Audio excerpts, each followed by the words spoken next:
Welcome to the WalterFootball.com podcast. This is episode 395. We're doing our Week 13 NFL picks against the spread for the 2022 NFL season. Joined once again by Jacob Camenker from the Sporting News. Jacob, how are you and how's your Week 12? I'm doing great. Happy to be recording during the daytime. I had night shifts this week, so that's why we're doing it a little later. And Walt has returned to his office too, so we've got a special episode here, I suppose. My week 12 was great.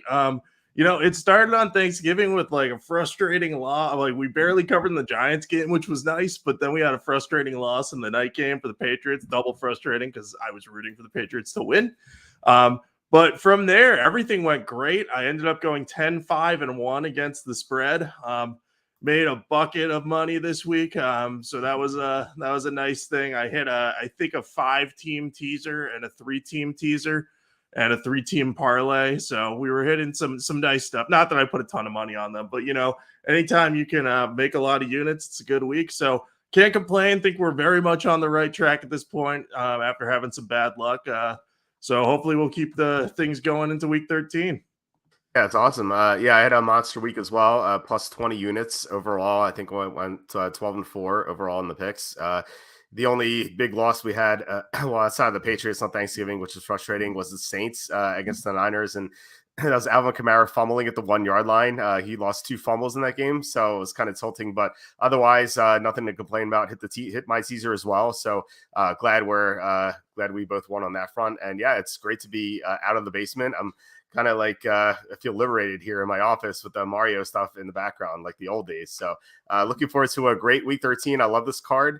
And yeah, I'm excited to talk about it. But before we do, please hit like, subscribe, comment below, share this video, visit the link in the description for the merch store. As you can see, I'm wearing a t-shirt.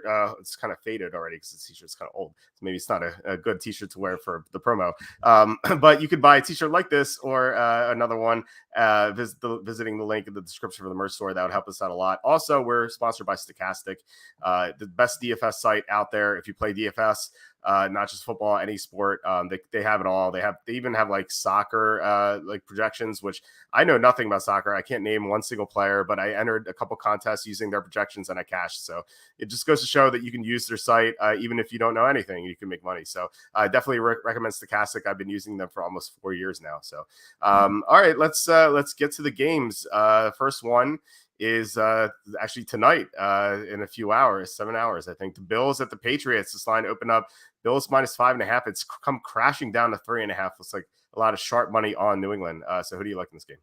Yeah, I'm with the sharps on this one. I like New England here quite a bit. This line just seems off to me. Even at 3.5, like that's probably more reasonable, but we're getting great value with the Patriots as home underdogs of more than 3. I know the Bills are a good team and they've given the Patriots trouble lately, and the Patriots will probably have trouble fully containing Josh Allen. Not many teams can do that across the league, but the Patriots have struggled against mobile quarterbacks. But with that said, I think that they just match up pretty well with the Bills with all the injuries that Buffalo currently has. I mean, Buffalo is going to be playing without Von Miller, which is going to really hurt their pass rush tonight. Greg Rousseau has been banged up too, so I mean, if he's coming back, he'll have to play without Miller. And if he doesn't, then you're down your top 2 pass rushers. And that's really one of the better ways to rattle Mac Jones. Since the bye week, he has been much better in the pocket in terms of not making mistakes and throwing interceptions. His biggest issue has been taking untimely sacks. But if the Bills don't get pressure on him, he's going to be able to kind of pick apart defenses, which is what he did as a rookie and kind of took him a long time to get there this year. But I think he's finally settling in, and he did that full audit of his eyes and his footwork, and I think that's really helped him. So I anticipate that he'll be able to move the ball on this defense pretty well. The Bills are also weak against the run, or weaker against the run. So Ramondre Stevenson should have a good game. So I'm anticipating those two will score enough to go back and forth with Josh Allen. The Patriots just need to find a way to get a few stops on Buffalo. And I think they will, because Bill Belichick has had now about 11 months to kind of stew over their loss to the Bills in the playoffs last year, where they got just smoked in Buffalo. The Bills scored on 7 of their 9 drives. They got touchdowns, and the only 2 they didn't were the end of each half, where they just took it down to halftime. So that's going to be a sore spot in Bill Belichick's mind. He's going to have a great game plan here. And the Bills are going to be without Deion Dawkins at left tackle. that could open up a huge opportunity for Matt Judon to pressure Josh Allen and just make him uncomfortable. And where Allen has had that arm injury in recent weeks, we don't know if he's quite 100% yet. He practiced in full this week, which is good.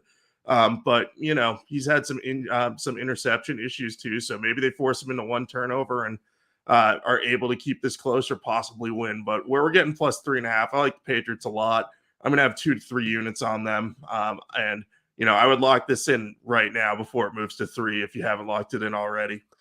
Yeah, I could definitely go to 3 with all the sharp money on New England for sure. So we were going to be on different sides of this, like before I wrote up my picks on Tuesday. And the reason was well, a couple of reasons. One, I made this line Buffalo -7. I just had the Bills rated super high, even though they almost lost to Detroit. I feel like they weren't at full strength, especially Josh Allen, and he's having connection issues with Stephon Diggs, and they kind of fixed that late. And plus, Detroit's underrated too, so I thought this line should be higher. And it opened, like as I said, -5.5, -5. I thought we're getting some value, and then it just kept going down. I'm like, this is even better. The other reason was because Bill Belichick's defenses often struggle against mobile quarterbacks. And this is another one. I mean, Josh Allen has run for, I think, at least 36 yards in all but 2 games. Like one of them was when he was injured, and the other one was that blowout week 2 against Tennessee where he didn't need to run. So I feel like this is going to be a tough matchup for Belichick's defense. But now we're on the same side, and for a couple of reasons. One is you mentioned the injuries. Not having Deion Dawkins, a big deal. Not having Ambassador Von Miller, even a bigger deal. Like with the pass rush, like Mac Jones is going to have a better time in the pocket. The other thing is, like, looking at the injury report for Buffalo, otherwise, they have 5 players with illnesses. And I wonder if there's like the flu is kind of making its way through the locker room. And we saw what happened in another flu game where the Raiders, they were just destroyed by the Saints because they just had no energy from the flu. And like, if this is bad, I just can't see Buffalo competing as hard as usual. So I'm going to be with you on New England. Not going to bet this game because I had to make that switch during the week, and kind of, I still have concerns about the Patriots being able to stop Josh Allen. But yeah, I'm going to be on the Patriots for no units. Yeah, the Patriots against mobile quarterbacks, that history is not very good. I mean, we've seen Lamar Jackson have a lot of success against them, and Allen himself has done really well. So I don't necessarily think that the Patriots are going to stop Josh Allen. It's just more of getting that, like, slow him down, get 1 to 2 stops, maybe force a turnover. There's been something with Allen reading the field in the red zone lately that hasn't worked. Like, he's thrown a lot of red zone interceptions, but it'll be interesting to see exactly how he does in this one. But I'm anticipating a close, high-scoring game, so I'm kind of excited to see how this plays out. Yeah, I mean, I think that's something that'll be fixed as the year progresses. Like, I feel like Josh Allen's too good to keep that going. Like, yeah, you're right. I mean, he definitely has struggled at times, but recently, we had a comment saying the Patriots have some illnesses. I'm seeing a couple: Jabril Peppers, Trent Brown. I mean, it's only 2. Like, that could just be the stomach bug. But like when you get like 5 or more, that's when it becomes problematic for me. So I think it's going to be an issue for the Bills. Trent Brown was downgraded to questionable with an illness today, too. So it might be the beginning of the illness spreading, which would make a big difference. As that means maybe they'll get it all on the weekend. But if only a couple guys have it now, it's just the beginning. But if the Bills have 5 on there, that means it's been circulating the locker room for longer. Yeah, like I said, it kind of reminds me of that Raiders game against the Saints. All right, let's get to the Sunday slate. The first one, Jets at the Vikings. This line opened up Vikings -3, and it's still -3. So who do you like in this game? Yeah, I like the Jets here. I'm going to continue to fade the Vikings just because they've been very, very clutch, which is like, good for them. They've won a lot of late games, but they've also gotten a little bit lucky in terms of their opponents making mistakes. I mean, the big one that stands out is the Bills game with that fumble. Good on the Vikings for getting into position to make that possible. But, the Bills just had to fall forward and not lose the ball to win that game, and they weren't able to do it. The Vikings still would have covered that one. But the point is that the Vikings have had a lot of games that could have swung on the last play or last few plays, and they've all come out on the proper side, which is both good skill, but also good luck. I think that the Jets are going to pose a tough matchup for them. New York has a strong defense, and we just saw their offense look much better with Mike White as opposed to Zach Wilson. Now, look, I know that I am pretty sure that the Bears defense is just terrible, and so I'm not reading too much into that with Mike White, but it's more the confidence factor and the fact that he was able to like connect with Elijah Moore, something Zach Wilson couldn't do at any point. So I think they'll be able to move the ball enough and keep it close. But I'm looking at this as possible just a game where the Vikings struggle on offense a little bit more than usual, and the Jets defense plays really well. Where we're getting the 3, I like the Jets here. I'm going to put a couple units on them. So I just think it's a good value at this point. Your dad asking what's up with Dalvin, offensive line. Yeah, the offensive line's an issue, and this is a new coaching staff. They're throwing a lot more than they used to. So before, like under Mike Zimmer, they used to go up like 7-0 or 10-3 or whatever, and they used to go into like this protective shell. Like it just like think back to that Baltimore game last year. Like the Vikings had like a 14 or 17 point lead against Baltimore, and they blew it just because like they try to keep running the ball nonstop. Which didn't work against Baltimore's great run defense. So they're throwing a lot more now. But the offensive line is an issue for sure. We're on the same side on this game. I think the protection issues for Kirk Cousins are going to be like pretty bad. As we said, we kept saying heading into that Thanksgiving game, Kirk Cousins is one of the worst quarterbacks in the NFL when it comes to pressure. Before the Thanksgiving game, he's 42% completion percentage against pressure, which is the worst in the NFL, like worse than Baker Mayfield, worse than Carson Wentz. Like that's how bad it was for him. And the Jets have a top 5 pressure rate in the NFL. So I think with Christian Darrisaw, maybe might miss this game with a concussion. He didn't practice Wednesday. It's going to be an even bigger issue. I don't know why the Patriots couldn't really get to Cousins. It was kind of perplexing, but I'm pretty confident the Jets will. And then on the other side, Mike White, as you said, he played Chicago, one of the worst defenses in the NFL. But I was just kind of like thinking of this way, like, do you think Zach Wilson would have done the same thing as Mike White? I don't. Yeah, you're shaking your head. I don't think so. Like Zach Wilson, I'm sure would have had one of his better games, but it wouldn't have been anything that Mike White produced. So. I like the Jets plus the Vikings. I say this every week. We both say this every week. The Vikings are so overrated. They've had not only an easy schedule, they've locked into so many wins. Run through it like quickly. They're down 10 against the Lions, and then St. Brown and Swift get hurt in the fourth quarter. They were a missed field goal away from beating the Saints. The only game Alvin Kamara didn't play for the Saints. They were outgained by 224 yards against the Dolphins with Miami's third string quarterback. Against the Bill, you mentioned what happened to the Bills. If they take over the 1 yard line and not the 1 foot line, the Bills win that game. Against the Redskins, Taylor Heineke gave that game away. Washington was up 7. He threw that ugly interception. They came back, and then the Patriots allowed 14 points of special teams in Thanksgiving. Like the Vikings could easily be 6-5 right now, or even 5-6. But let's just say like 6-5. If this were 6-5 Vikings hosting the 7-4 Jets, this line would not be -3. In fact, I think it'd be closer to pick them, which I think the line should be. So I love the Jets this week.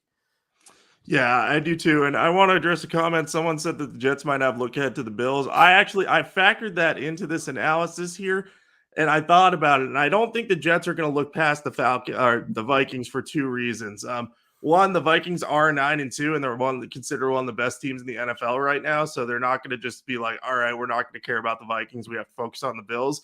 The other thing is, the Jets are in like an AFC East that is very tough. And depending on the result of tonight's game and the Bills Patriots, they're either going to have to win to avoid falling to last place where the Patriots would overtake them because they own the head-to-head tiebreaker, or they're going to be able to move up into second place if the Patriots beat the Bills. So they're still playing for a lot this week that will really have an impact on the divisional race. So I don't think that they're going to be like, we can ignore the Vikings. If the Vikings were a 3-6 team or something like that, we're way past the point that it would be like 3-8 at this point. If they were 3-8 team, they might overlook them, or even if they were like 4-5-6 or something. But I think where the Vikings have such a good record, I think that the Jets won't overlook them. Yeah, and plus they're underdogs. They're not going to overlook a team when they're underdogs. It would have to be a very rare situation, and like you said, the Vikings have a better record than them, so that they're not looking past the game. A couple of comments to address here. So Matthieson saying the Saints needed a miracle 60-yarder, and the Vikings missed an extra point. Like that is true, but think about like think about how banged up the Saints were in that game. Like Andy Dalton was starting his first game for Jameis Winston, or it was his second. No, it was starting his first game. First. Yeah. Alvin Kamara was out. Michael Thomas was out. Like the Saints were so banged up in that game. They had a lot of other injuries. Like there's no reason the Saints should have been competitive. I remember that line opened up Vikings -2.5, and it rose all the way to 4 because the Saints were so banged up. Like the Vikings should have won that game pretty easily given how injured the Saints were, and they had trouble pulling away. It was like one of the situations where the Vikings have lucked into a win. And he also said the Jets are a few plays being 3 games under 500.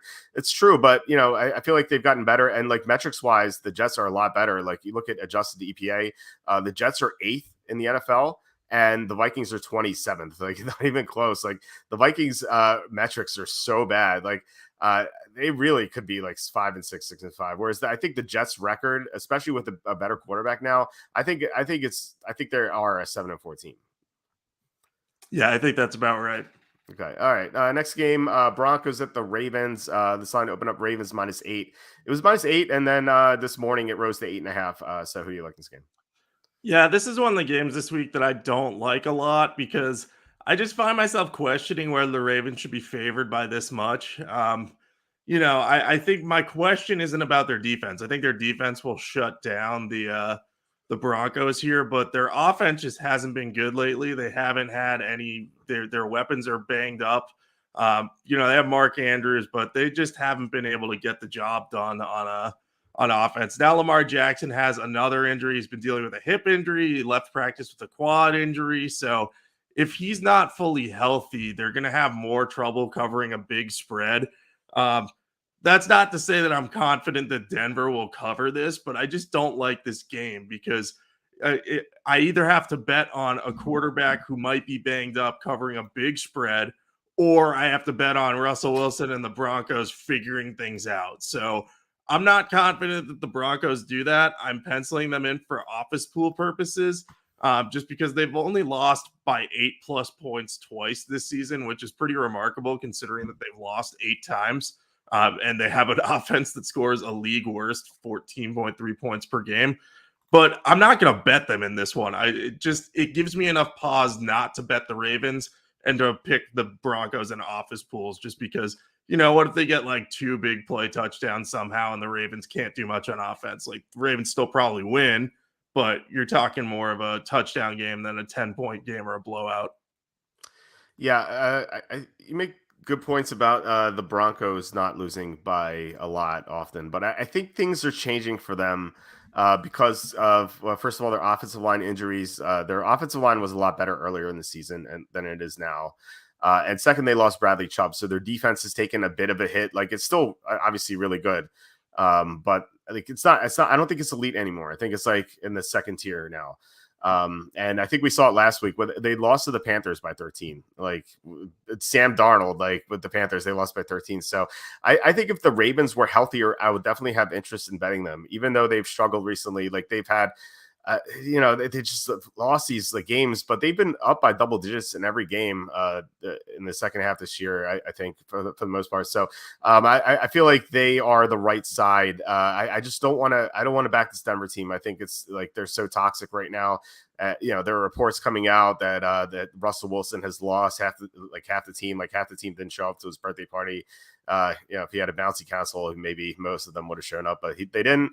And I don't want to back Denver at all, but with Lamar Jackson injury, I don't want to back Baltimore either. So yeah, this is just a stay away from me. I'm going to be on the Ravens for office pool purposes, but I'm not touching this game. We had a question here about, well, do you like the Ravens as a teaser? # spoiler alert. No, I do not. Because they've been struggling so much recently. Plus Lamar Jackson's banged up and they have some other injuries. So I consider this and I'm like, man, I just can't do it. Like I feel like Denver could win this game like 10-9 or something stupid. Where I just don't want to back Baltimore right now.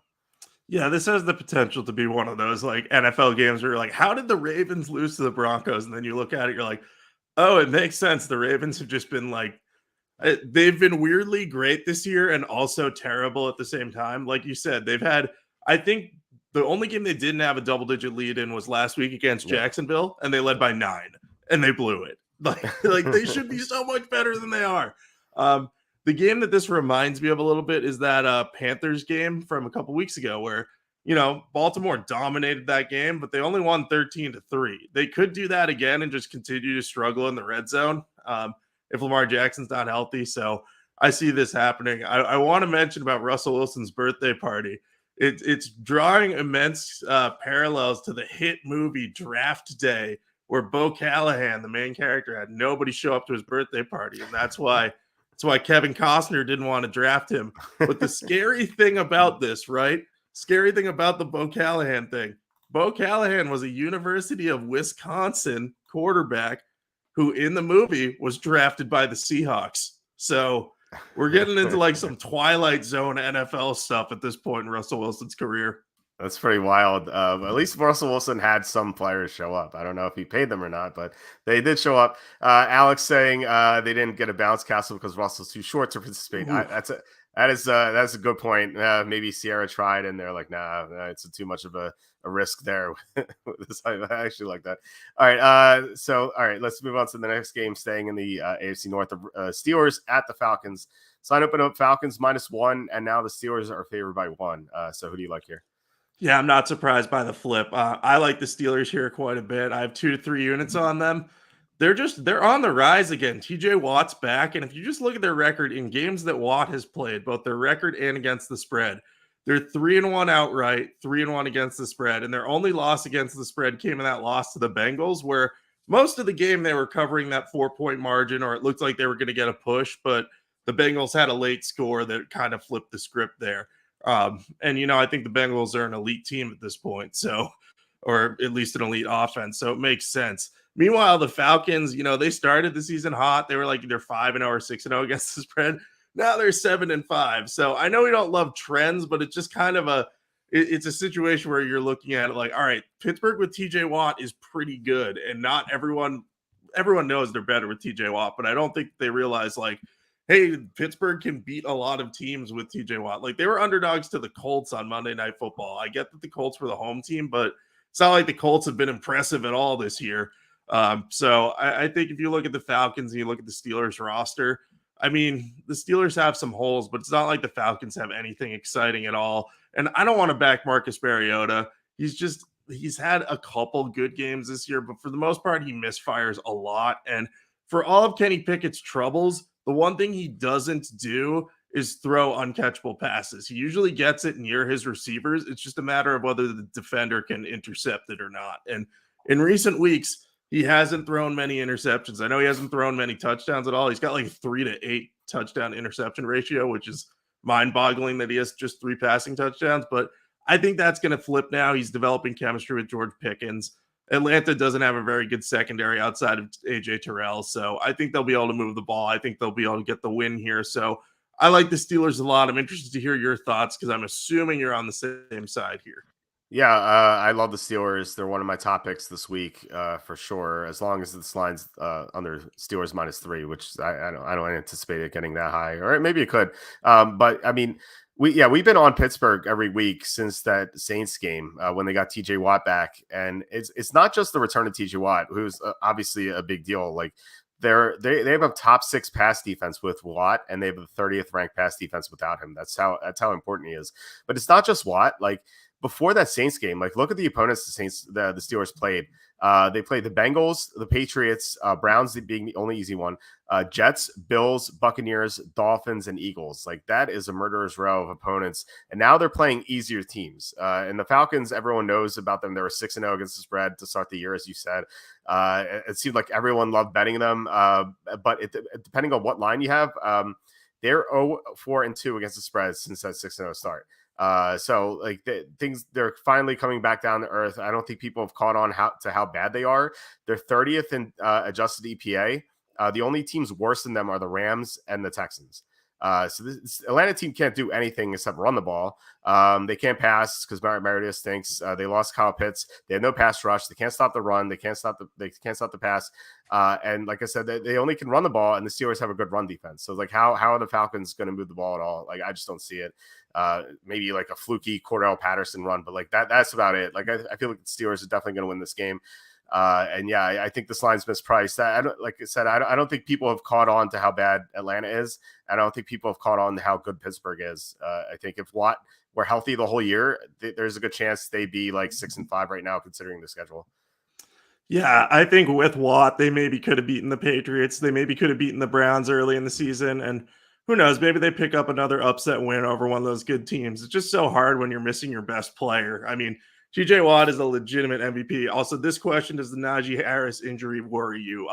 It doesn't particularly for me. He hasn't been, I mean, he's probably their best running back, but he hasn't been elite this year by any measure. And usually, generally speaking, teams, even if they lose running backs, they have quality replacements. And Jalen Warren will be healthy this week. Warren has been more efficient than Harris. I don't know how he'll do with a bigger workload in the NFL for the first time, but I mean, we saw against the Colts, Benny Snell ran well in that second half. So I'm not particularly worried about it. And Harris might play. So we'll see how it goes. But I don't think I'm worried about the Harris injury.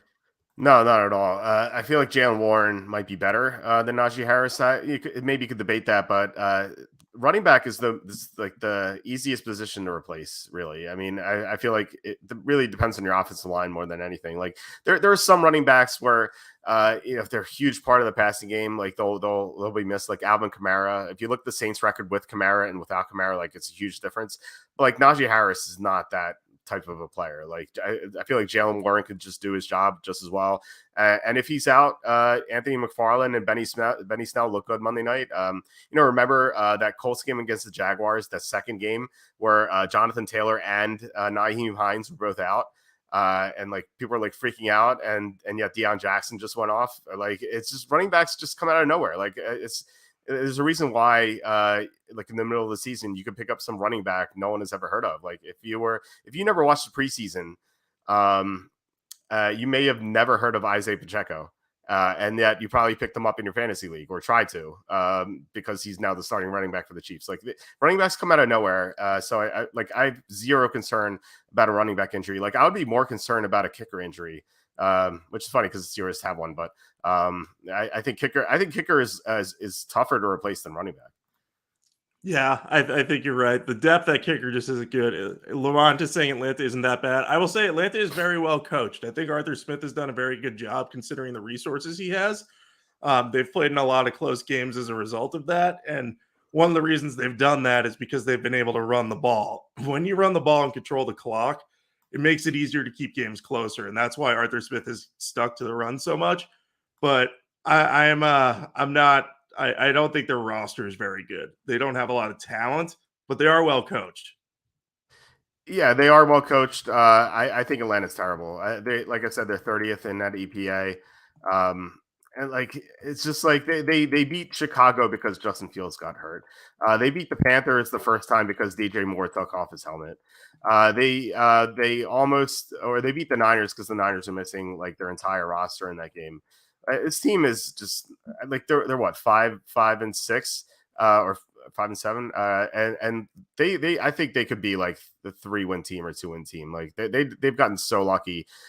Granted, like some of it is the coaching, but I think the 6-0 spread to start the year against the spread to start the year is just like really misleading people. I don't think people realize how bad Atlanta is. Yeah, I think you're right. Yeah. All right. Next game, Titans at the Eagles. This line opened up Eagles -6.5. It's all the way down to 4.5. Lots of sharp money coming in on Tennessee. So who do you like in this game? Yeah, I like the Titans here as well, especially if Jordan Davis isn't able to play this week. Jordan Davis has been out of the lineup for 4 weeks now, and the Eagles' record in those games, depending on which number you got against the Packers, I got +7, you got -6.5. That's why I had one push and you had an extra win. It actually worked out well for us that it was exactly 7, so neither of us lost. But the Eagles, so by my numbers, they're 0-3-1 against the spread with Jordan Davis out. By your numbers, they're 1-3-0 with Jordan Davis out. Either way, it's not good. And the fact that Packers game could have swung late in either direction just is indicative of how important Jordan Davis is to really, he doesn't play a ton of snaps, but what he does is he keeps teams behind the chains because teams just couldn't run on the Eagles before he went out. Now they're running better, and that's keeping their offense on schedule more. So, if he doesn't play, Derrick Henry is going to have a monster game. and the Titans are a really run dominant offense. So Henry's going to be able to run over the Eagles if Davis can't play. And even if he comes back and doesn't play as many snaps as usual or isn't 100%, Henry could still run on them. And Henry's elite. So I just like the matchup with Henry against this defense. And as an added bonus, Mike Vrabel's just so good as an underdog, especially when the number is over 3. It's a bummer that I didn't lock this in when it was 6.5 because we're not getting the 6 anymore. But there's a reason this number's come crashing down. It's because the Titans keep games close, and it's because the Eagles, without Jordan Davis, are just not built to stop this Titans offense as easily. So I think the Eagles probably win, but it's more of a field goal game. So I'll be on the Titans here for 2 to 3 units. Depends on where this line ends up and what price I can get. But yeah, I'm a fan of the Titans in this spot. It just seems like a classic back Vrabel spot. I'm a fan of this comment. Well, you look like you lost some pounds. Actually, like I talked about this in Jerks of the Week. It was because I looked fatter because I was sitting down on the couch and like the camera angle was like pointing up, so it looked like I had like 4 chins instead of 3. So I think it's misleading. I think it's all camera work, and that's like the old cliche, like the camera adds 10 pounds, but that was actually true for me in the basement. I actually looked like 50 pounds. But yeah, so. It'd be nice to record more often up here in my office, but as I've said before, my son sleeps in the next room, so I can't do that. I don't want to wake him up. So anyway, we are on the same side once again. You mentioned Mike Vrabel as an underdog. He's 21-7 against the spread as an underdog of 3 or more. It's just so good at covering these lines. And you think about it, like the Titans played the Chiefs. They almost won without Ryan Tannehill, and they were huge underdogs in that game. So I feel like if they could almost beat the Chiefs without Tannehill, like they could beat the Eagles with Ryan Tannehill under center. As you said, the stopping Derrick Henry is going to be very tough. We'll see if Jordan Davis plays like that. That's going to be a big deal. So that'll affect my unit count, but I still think I'll be on the Titans regardless. It just depends on like how much I'll bet the game.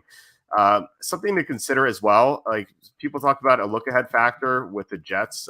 So we didn't think that would be the case, but I think you can make the case that the Eagles might look ahead to next week's game. They play against the Giants, and I don't think the Giants are that good, and I'm sure you would agree, but it's a big rivalry. Like Eagles Giants is so huge. In fact, I think it's bigger than Eagles Cowboys. I think the Eagles have a bigger rivalry with Cowboys fans. Eagles fans versus Cowboys fans, but as far as the teams are concerned, I think Eagles Giants is bigger than Eagles Cowboys.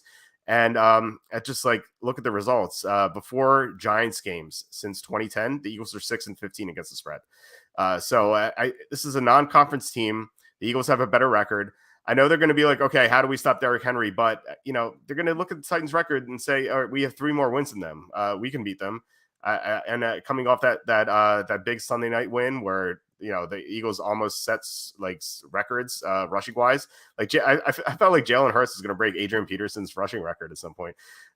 They look so good against the Packers, and I just think this is going to be a letdown against the Titans. Like this was the one game I thought that the Eagles would lose before Washington.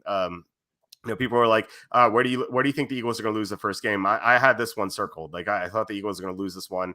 I still think that's going to be the case. I think there's a good chance the Titans win. So I would take the money line as well as the +4.5. Yeah, I think you're dead right that it's a look ahead spot. It's your classic looking behind and looking ahead. They're like, oh, we just scored 40 points. We ran for like 300 yards. We'll be able to, they know the Titans are good, but that game against the Giants matters infinitely more because if they beat the Giants, they guarantee that the Cowboys are the only team that can come catch them in the division. So, Matthias in here is making a good case that the Cowboys are so close that they can't look ahead. But at the same time, teams still do look ahead when they get certain teams that they're playing against. So because this is out of conference, I can see the look ahead factor. Maybe they focus because they're playing the Cowboys, but they know they have a game in the pocket against the Cowboys later in the season. So that Giants game right now, if they beat the Giants, their Giants aren't going to be able to catch them. Yeah, and they're 2 up on the Cowboys with a game in hand. So I don't think the Eagles are thinking about it that way. Maybe you could make the case for the Vikings, but they also beat the Vikings. So I think the Eagles can afford to slip up and still get the number 1 seed. I just don't think the Titans are really on the radar as much because the Giants are coming up. So, all right, next game, Jaguars at the Lions. This line opened up Lions -1.5. And for some reason, there's been a lot of sharp money coming in on Jacksonville, and now Jacksonville's favored by 1. So who do you like in this game? I like Detroit here. I'm going to keep backing them as long as I can. I know they might have some offensive line injuries. I think that's why the line has moved. But we saw earlier in the year them have like their entire interior offensive line out, and they still managed to beat, I think it was Washington by 9 points. So they've found ways to work around that offensive deficiency. Now, would I bet heavily on the game if they're going to be without Penei Sewell and those guys? No, I wouldn't bet heavily on it, but I would still feel comfortable with Detroit because Jacksonville just hasn't been great this season. I mean, I know they're like 2-1 straight up the last 3 weeks, but their wins came over the Raiders by a single score in a game that the Raiders let get out of hand.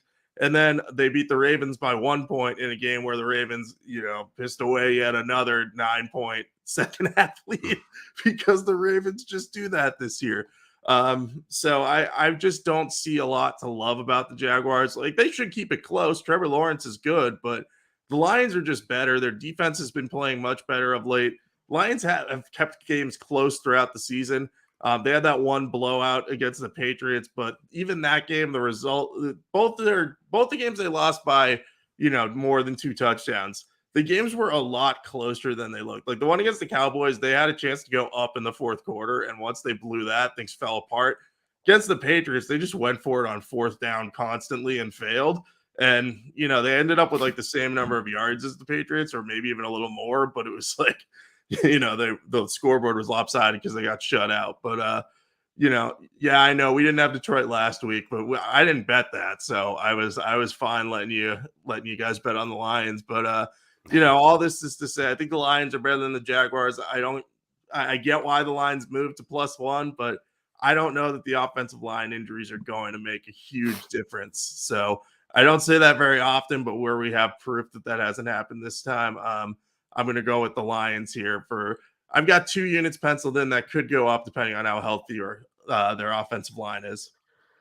Yeah, I looked the Lions earlier, and then I saw the offensive line injuries. The interior stuff doesn't bother me as much, but when you get to the tackles and Penei Sewell against a Jaguars team with a good edge rush, with Trayvon Walker and Josh Allen, that bothers me a little bit. So I'm less bullish on the Lions than I was to start the week, but I still like them though, despite all the sharp money. I made this line Detroit -4, and it just goes with how highly of the Lions we think. Like, despite not betting them on Thanksgiving, I feel like that was more of like, will Buffalo be 100%? I don't think they were. Like, I don't think Josh Allen was 100% yet, but I think if Josh Allen were 100%, they could have blown out the Lions. And that's not saying anything bad about Detroit. It's just more of how I think the Bills are the best team in the NFL. So that was my concern in that game. Plus, I don't trust the Lions to stop the pass as much. Anyway, I think you're dead on with the Jaguars. They've kind of lucked into some wins recently, and 2 of their other wins from earlier in the year were against teams that were super banged up. The Colts in week 2, they were missing half the roster, and then week 3 against the Chargers, that was the game that Justin Herbert wasn't going to play, and then he played, and then he just didn't look right, and Joey Bosa got hurt in that game. It was just a mess for the Chargers. Like, those are their 4 wins. Like, it's just really unimpressive. I think the Lions could easily be better than 4-7. Like, they could definitely be like 6-5 right now, without like any arguments, I think. So I like Detroit here. Just concerns with the offensive line though. Like, I really want Penei Sewell to play. Like, I really don't care that much about Evan Brown, but with that edge rush for Jacksonville, I want Sewell in the lineup to really bet this game highly. Yeah, that makes sense. Sewell would be the bigger concern just because the drop off at tackle too. I'm looking at their depth chart to see who they have in reserve.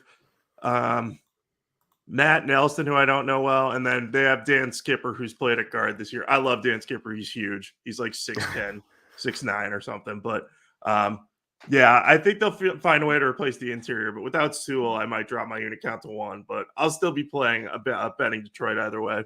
Skipper from Arkansas, I believe. He's a monster.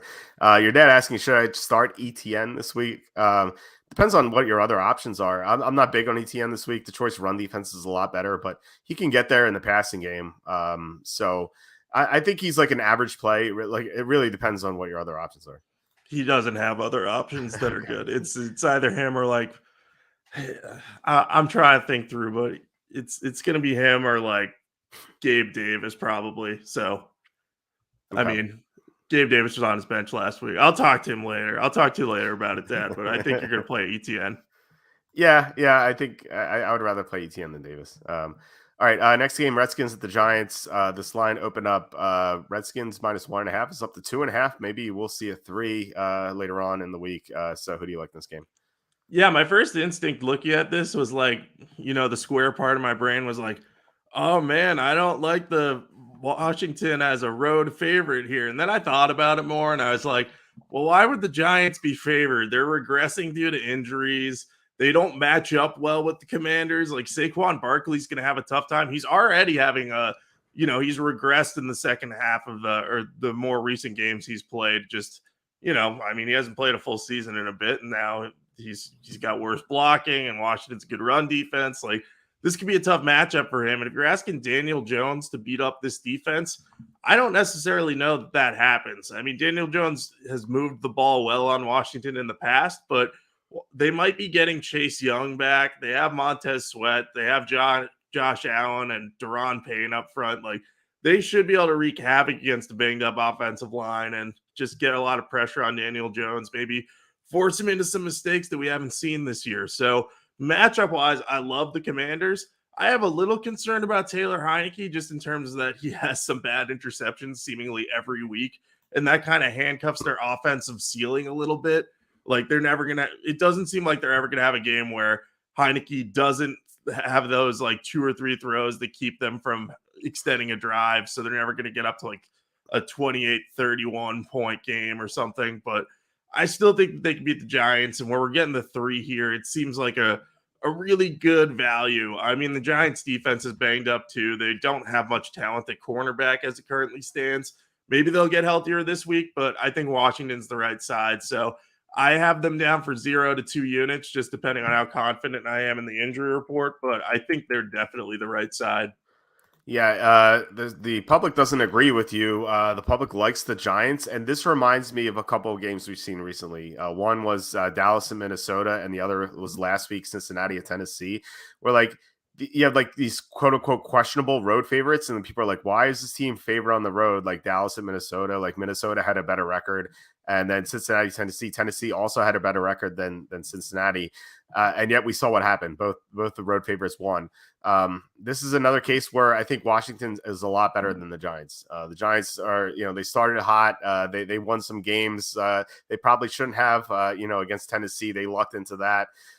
Week 2 against the Panthers, we remember that they were outplayed by the Panthers, and yet they won that game. And they're known for their big win this year. Well, they had 2 big wins. Oh, the one was against the Packers in London.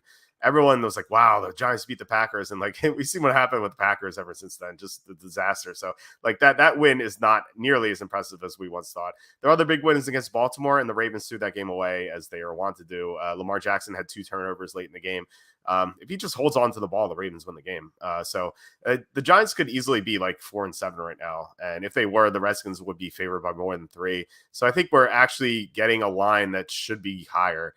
Even though people think that the Redskins should not be favored in against the Giants. So the one concern I have, though, is that the Giants might be getting Evan Neal back. Evan Neal is full in practice on Wednesday, so it sounds like he's going to play again. So like that might fix some of their issues, but then again, like Saquon Barkley is still going to have problems running on Washington because the Redskins have such a great run defense. So I like Barkley like later on when he's going to have easier matchups, like next week against the Eagles. I feel like he should have a good game. Provided Jordan Davis isn't back. But here I just feel like I wonder how the Giants are going to move the ball, because if they can't, they're not going to run to Washington because no one really does. So if they can't run to Washington, you're going to have Daniel Jones throwing to Darius Slayton, and Richie James was even out of practice. So like I just don't see it. Like I like the Redskins quite a bit. I don't know if they're going to make it on my card in the Super Contest, but like they're super close. Like I feel like they're right on the cusp of doing so. Yeah, I think that they're looking solid right now. The defensive side of the ball is what I really like more than anything else. Like Deron Payne and Jonathan Allen just generate so much interior pressure. Quarterbacks aren't used to dealing with two top level guys that can do that. So, I have some concerns about their offense, but their defense should really shut down the Giants in this one. So, I think this ends up being maybe a low scoring game, but Washington should win it by 3 if their defense shows up. We're having some questions here about are the Redskins that good? Like since Taylor Heineke took over, they are what 2-1, 3-1, 4-1. They're 5-1 straight up. Yeah, they beat the Eagles. You could argue that the Eagles weren't very focused. They beat Atlanta last week. That game came down to the wire. But they crushed the Texans. The game wasn't even close. Like Houston had 5 net yards at halftime. That's how impressive that was. And they were so close to being Minnesota. Like they were up by 7 with like 8 minutes left. And Heineke threw that stupid interception. They beat the Colts. Maybe you could. That was with Sam Ellinger playing. They beat the Packers, but then again, like we know how bad the Packers are, so that's not as impressive. But if you look at the metrics, I think the metrics like favor Washington quite a bit. It looks like they are 11th in EPA. Their defense is third. Like their defense is awesome, and they're going to get Chase Young back, so they're going to be even better. But I think this is more about the Giants just not being good. Like I think that I think you could definitely make the case that the Redskins are overrated right now. But the Giants are for what you think about the Redskins, the Giants are a lot worse. The Giants stink. Like they're not a 7-4 team. I think they're more 4-7 than 7-4. Yeah, we just saw the Giants also score like 13 points outside of garbage time against Dallas, and Dallas has a top tier defense, but so does Washington. So, I mean, how is New York going to score against Washington? That's just what it comes down to for me. Maybe you don't I get the concerns with the Washington offense, but they will find a way to move the ball enough to cover this, I think. Yeah, I agree. The Giants defense isn't that good either. Looks like the Giants are 20th in EPA defense. It's just like there's nothing really going for the Giants right now. Like they can't run the ball. They're not going to be able to run the ball in this game. So like, what can they can't really pass protect that well. They don't have any receivers. Their defense is not good. So like what do they have going for them? At least with the Redskins, you could say their defense is great. So I think that the people commenting are onto something where saying the Redskins are overrated, and if they win this game and cover, I think we're gonna have good opportunities to fade them after this game. But as far as this game is concerned, I like the Redskins quite a bit.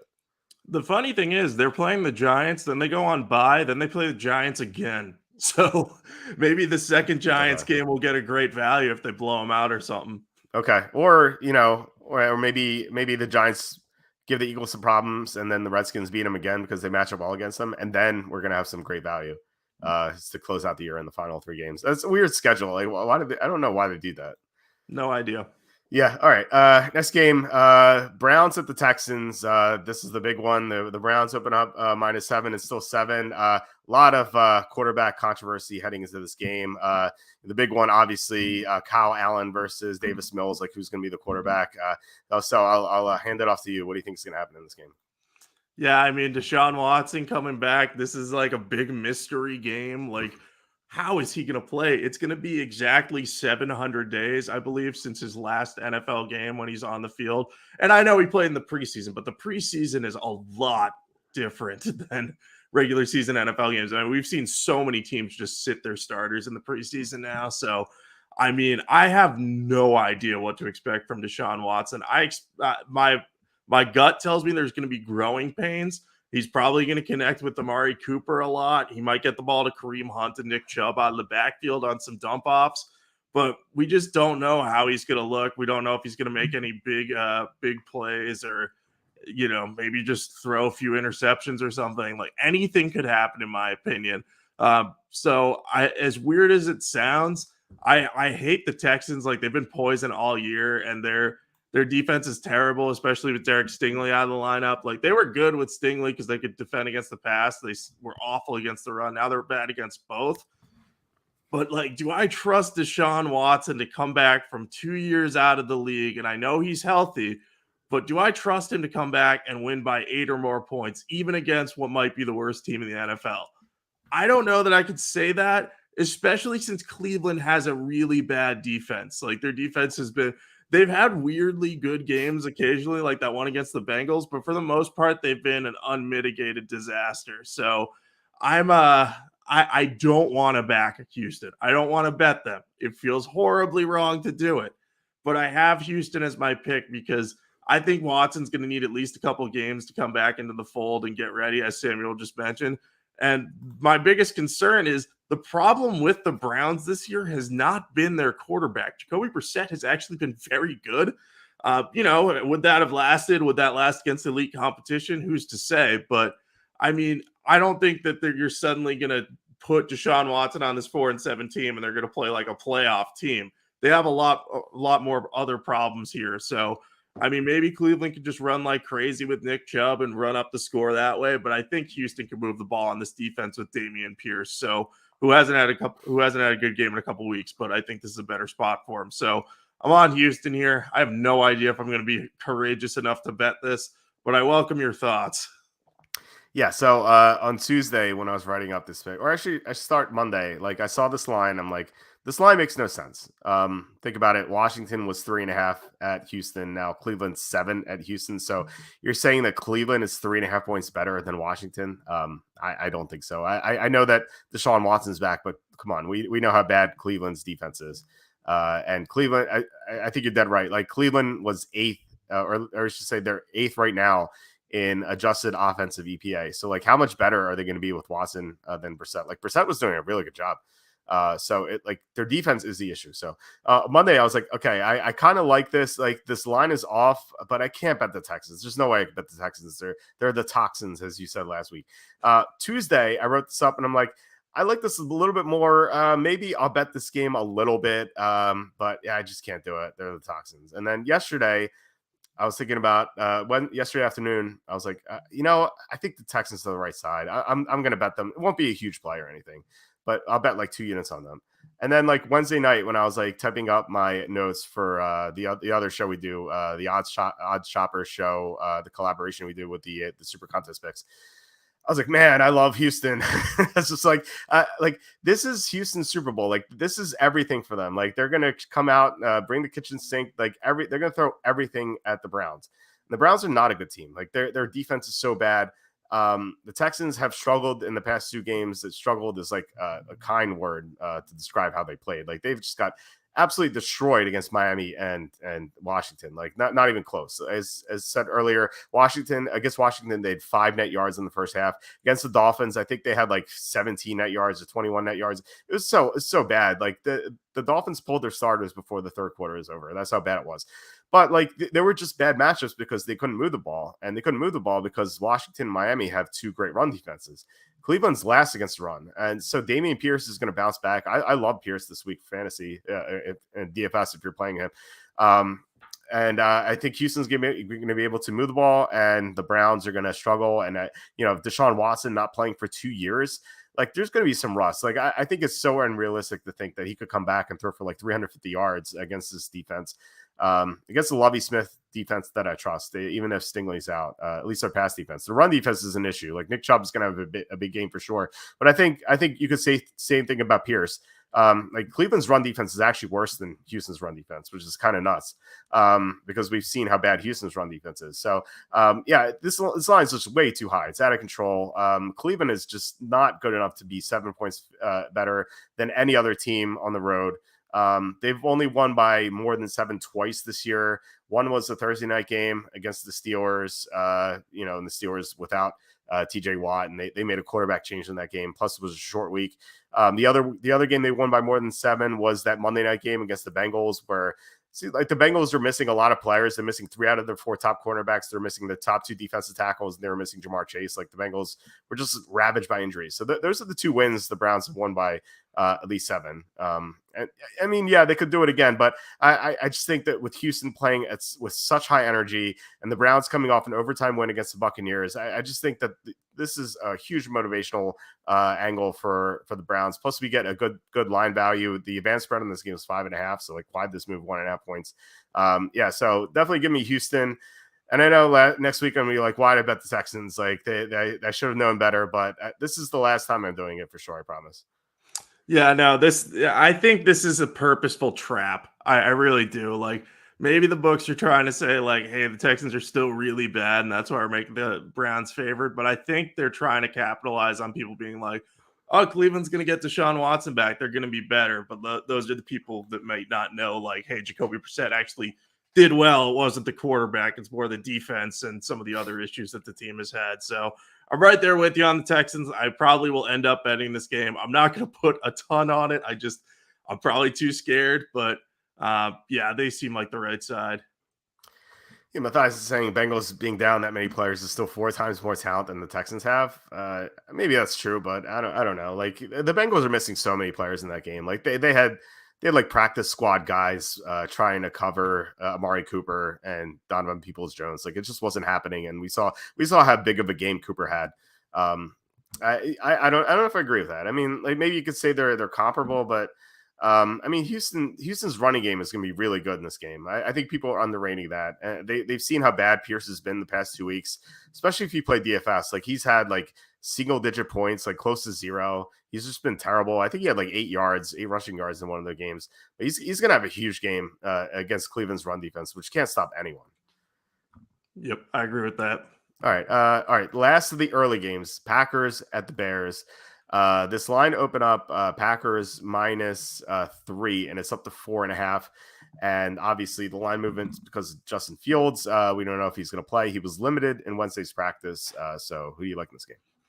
Yeah, so I have the Bears penciled in. I don't know if Justin Fields is going to play, but if he doesn't, I still might like the Bears just because I'll be looking at this and saying, should the Packers be favored by this many points against anyone, given Aaron Rodgers' health? If Rodgers was going to be sitting out this game, I probably would be on the Packers just because, Jordan Love looked capable in replacing him. He wasn't great. He threw the ball behind guys a couple times, but he would at least be healthy. The concern with Rodgers is he's playing through a broken thumb in his throwing hand, and he has a rib injury too. So, I mean, he was in immense pain on Sunday night. I don't think he's fully healthy. I truly think the Packers should probably shut him down at least for a week or two and probably the rest of the season to see what they have in Jordan Love. But they won't do that because if they make Rodgers angry, that's going to end badly. But I get the fact that the Bears don't have a good defense and Mike White just looked elite against them. So Rodgers should do well. I'm just so concerned about whether or not he's healthy. Like he could play the first half, look like terrible, be like really banged up, and then them have to put in Jordan Love. And if that happens, I think that the Bears could keep it close. So I'm going to be on them here. I don't know that I'm going to bet it. I have 0 to 2 units penciled in. It's all going to depend on on whether Justin Fields is healthy. If he's healthy, I would like the Bears a lot more in this game. If it's Trevor Siemian, I'm probably not going to bet the Bears. I don't know that I would switch to the Packers, but the Packers do have a way to beat the Bears, even if Aaron Rodgers is playing through those injuries because they can run the ball and the Bears won't be able to stop it. But I don't know. I'm at a point in my head where I'm like, the Packers shouldn't be favored by this much over anyone, but it would be warranted probably if Siemian played. So I'm a little torn, but my lean is on the Bears just because I don't want to back a really injured quarterback trying to play. It might not even be Siemian. It might be Nathan Peterman because I saw that Siemian was dealing with some sort of injury. He missed Wednesday's practice with an oblique. So it might be Peterman, which might make things even worse. We saw Peterman against the Bills that one game. And who knows, maybe this is his redemption game where instead of 6 interceptions, he throws 6 touchdowns and then he has like a happy ending to his career. But I don't think so. One dynamic I love is to fade terrible teams playing their terrible backup quarterbacks. And that was the case last week with Siemian. And then I loved the Jets even more when it was announced that Peterman would play. And then I was kind of tilted when Siemian started, but it didn't matter. I just don't think the Bears can be competitive with the Packers at all. Like I know the Packers aren't good enough to be favored by more than 4.5 against most teams. And if Justin Fields were playing, I would definitely be on Chicago. But if Fields is out, I don't think the Bears can be competitive against anyone. Even if this is like, if this were Houston and the Texans were -4.5 against the Bears starting Nathan Peterman, I think I would be on Houston. Like, that's how bad I think the Bears are with Nathan Peterman quarterback. Like, they can't do anything. Like, they can't pass protect, they can't throw the ball, and Darnell Mooney's out. Their defense is so bad. Their defense was horrible before the injuries. Like, now Jaquan Brisker's out, Eddie Jackson's out. So like, I don't think they could stop anyone. Like, I feel like Damian Pierce in that hypothetical matchup would just run all over them. And I think the Packers are going to do the same. I think Aaron Jones and AJ Dillon are going to have huge games. And I'm not sure if Rodgers' rib injury is going to matter at all. So I think the Packers take this one easily. Provided Justin Fields doesn't play. Like, now if Fields plays, that's going to be a different story because he's going to be able to run all over the Packers. We saw them have major problems containing Jalen Hurts on Sunday night. And if Fields is running around like that, anything could happen. And I think in that case, if Fields is healthy, I think the Bears might pull the upset. Either way, like, I feel like it's going to be close. But if this is Peterman or Simeon starting, definitely put me on the Packers, especially if Peterman's starting. Yeah, I think if Peterman starts, I'm not going to have interest in the Bears. I actually got excited last week when Nathan Peterman was going to start last minute because I had the Jets defense in fantasy, and I was like, oh, this could be good. I probably would still back the Bears with Simeon. I'm assuming this line would move slightly, though, but it's really going to depend on the quarterback. I'm hoping Justin Fields plays so I can back the Bears, but if he doesn't, I'm going to have much less interest in this game. That's kind of what it boils down to. What do you think this line's going to be if Fields is ruled out? If Fields is ruled out, I could see this moving to 5.5 and maybe creeping over 6, but I'm not sure it would get that high. Okay, I thought if Simeon starts, I think this would be 6, and I think if Peterman starts, I think this is 7. Yeah, I think with Peterman it would go up to 7, but I'm assuming Simeon starts. I think it would teeter on 5.5 or 6. It depends on which side the public's on. If the public wants the Packers, they probably make it 6. But if the public's still showing interest in the Bears, they probably make it 5.5, would be my guess. Okay. All right. Before we move on to the late games, please hit like, subscribe, comment below, share this video, visit the link in the description for the merch store, and also Stochastic, which sponsors this video. Sign up with them using promo code Walter Football for 25% off. Guarantee you won't regret it if you play DFS. I mean, they have great projections and plus ownership. Like, even if you're like confident in knowing like who to play, it's so important to know what the ownership is so you can fade bad chalk. Like, I think that's so key, especially in like if you play baseball, like basketball, like fading chalk in those sports is so important. So definitely sign up for Stochastic if you play DFS. All right, next game, Seahawks at the Rams. This line opened up Seahawks -5. It went up to 8, I think, because of Stafford news, and then it came down to 7. So who do you like in this game? Yeah, I'm gonna like the Seahawks. Not a big bet here, but this is you mentioned bad team playing backup quarterback. That's what the Rams are gonna be, and I think the Rams at this point, they're done. Like, they are checked out. They're not gonna play many of their veterans. They're all hurt. Like, Aaron Donald's not playing, Matthew Stafford's not playing. Cooper Kupp and Allen Robinson are both probably out for the season. Kupp hasn't been fully ruled out, but there's no way they're rushing him back. If they're out of the playoff race entirely.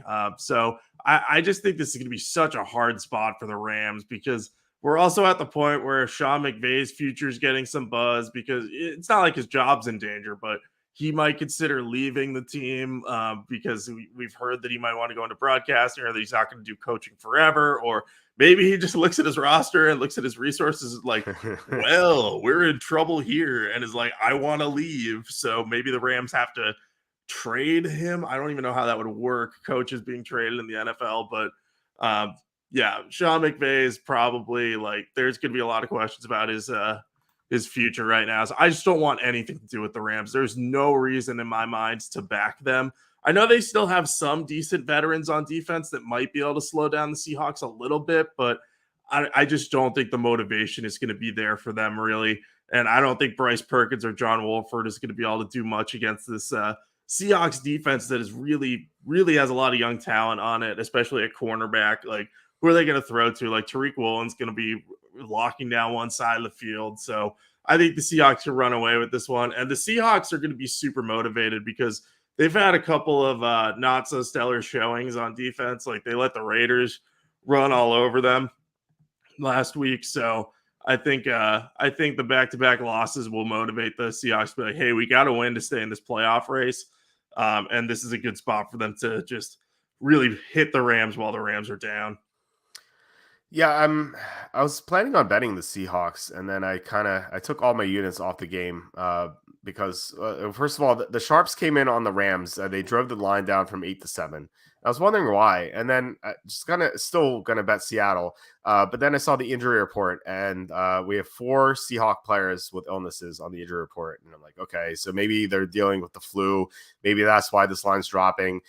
So I don't want to back any team dealing with the flu. Like I mentioned this earlier, that Raider performance against the Saints, it was so bad. Like they got shut out.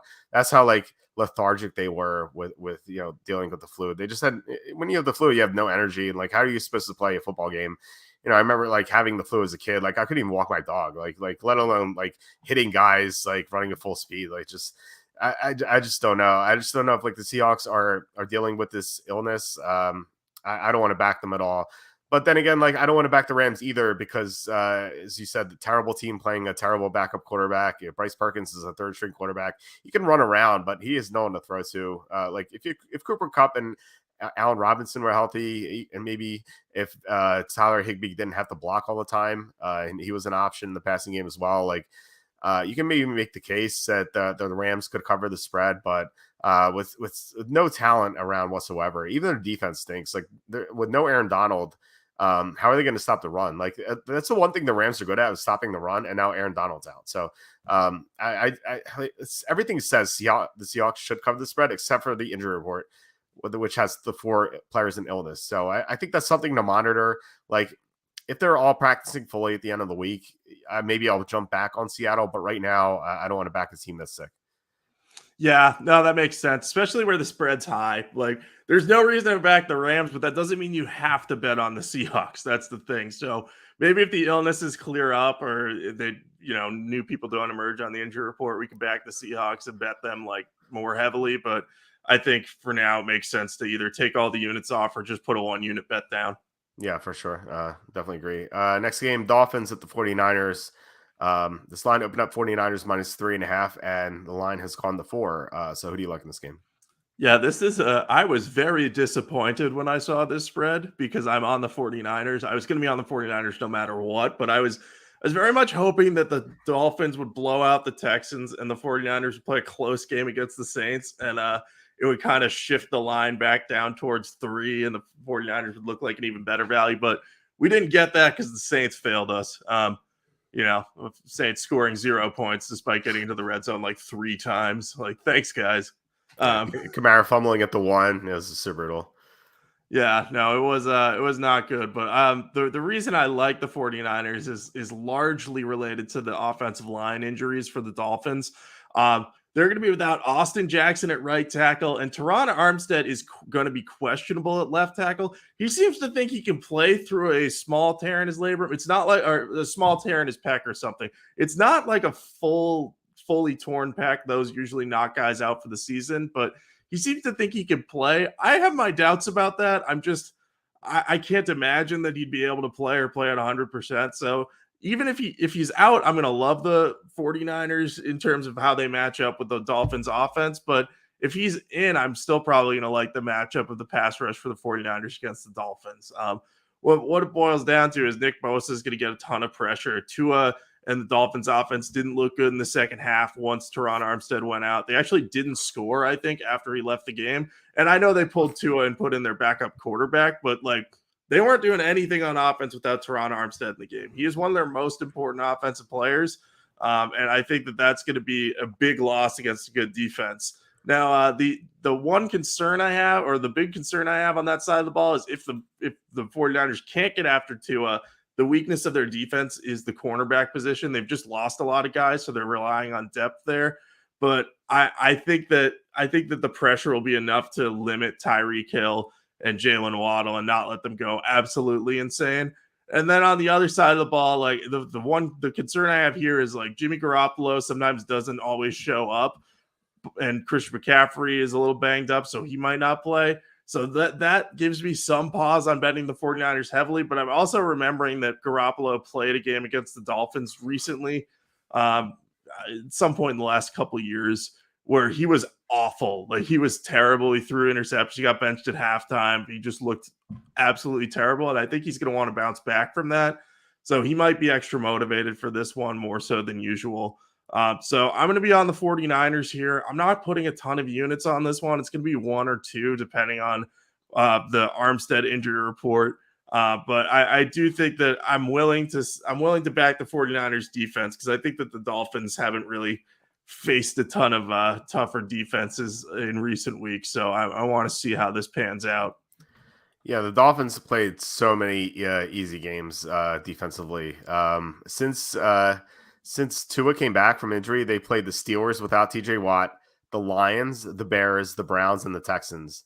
EPA wise, those teams are 29th, 19th, 32nd, 18th, and 24th defensively. So this is the first defense they're playing that's in the top half. The Niners have a great defense. There's some questions in the comments about the Niners not playing any elite offenses. Matthias and making that point. But do the Dolphins have an elite offense if both their tackles are out?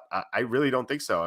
The reason everyone points to like Tyreek Hill being the catalyst for Miami's offensive explosion this year, and like obviously Hill is a big factor. But I think what people are sleeping on is the Dolphins making their big offensive line moves during the offseason as well, bringing in Teron Armstead, Connor Williams. They made these moves to really give Tua some protection, which he didn't have in the past. But if Tua doesn't have protection in this game, I just don't see the Dolphins going to move the ball. You mentioned that they couldn't score against the Texans when they lost Armstead. If Armstead's out, like, how are they going to score against the Niners? I really question that. I'm with you on the Niners, but like you, I'm disappointed in this line. Like, I thought maybe we could see like a -3 or something, or -2.5, given how great the Dolphins have been recently. But it looks like the sports books are onto this. Like, they know, like, the guys making the odds are the sharpest handicappers. Like they hire these guys to make the odds for a reason. That's why you get like so many quote unquote sketchy lines, like the Cowboys being favored in Minnesota, Cincinnati being favored in Tennessee. Like, these guys know what they're doing, and they're setting traps to the public. And I think they make this line 49ers -3.5 to open. Now it's 4. And the public, like, oh, Miami's so great, let me bet Miami +4. It looks great. I just think the Niners are a lot better, especially if the Dolphins are missing their top 2 tackles against Nick Bosa. I like the Niners as well, but with the line, it's kind of tough to bet, though.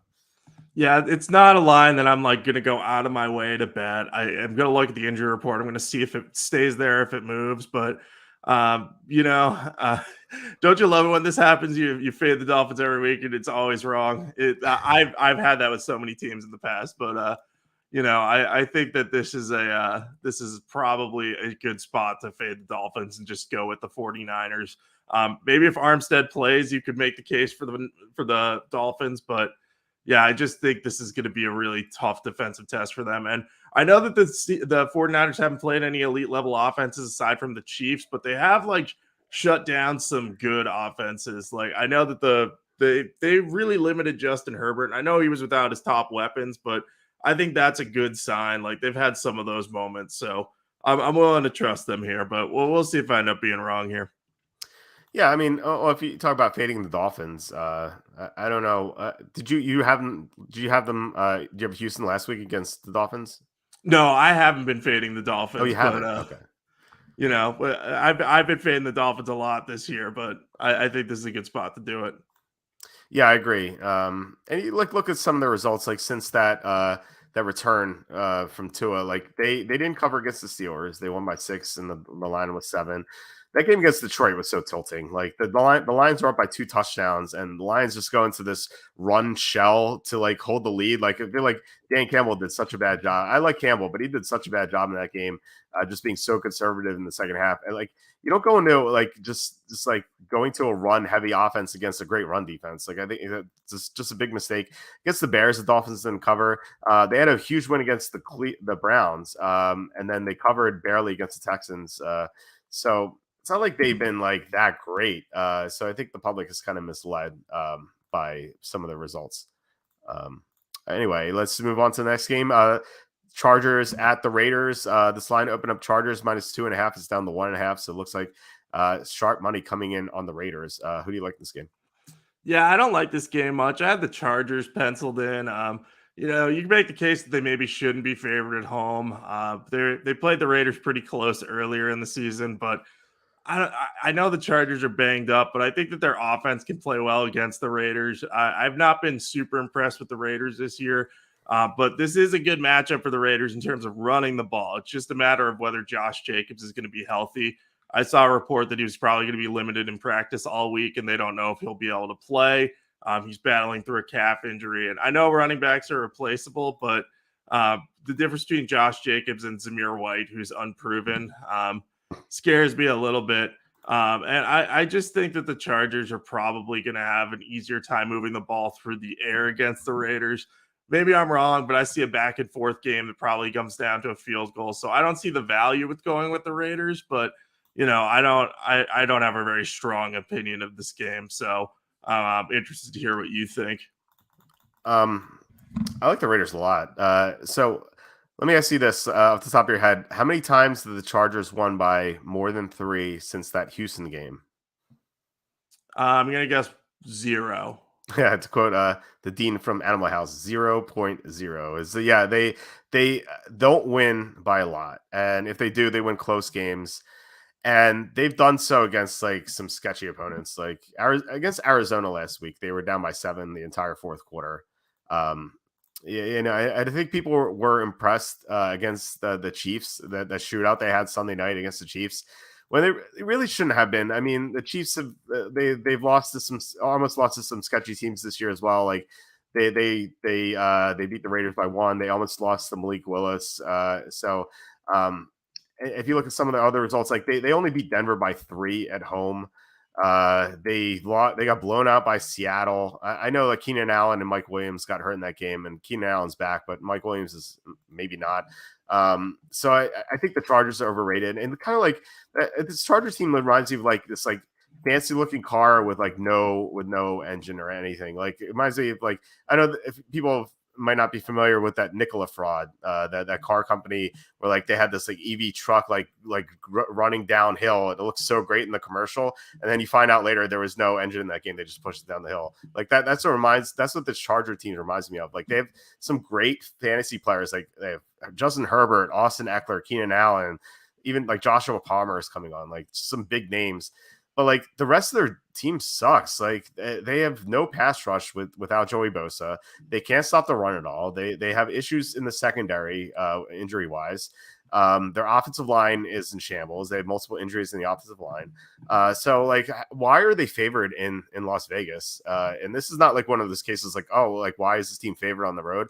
The public is on the Chargers. So it's not like a shady line or anything. I think the way the Raiders have been playing recently, I know that they had that embarrassing loss to the Colts, which I think is throwing a lot of people off. I just think that, since then they've been a lot better. They beat Seattle. Like winning in Seattle is like not an easy thing to do. So I've been more impressed with them lately.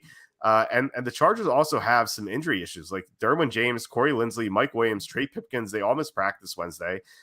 Some of them may not play.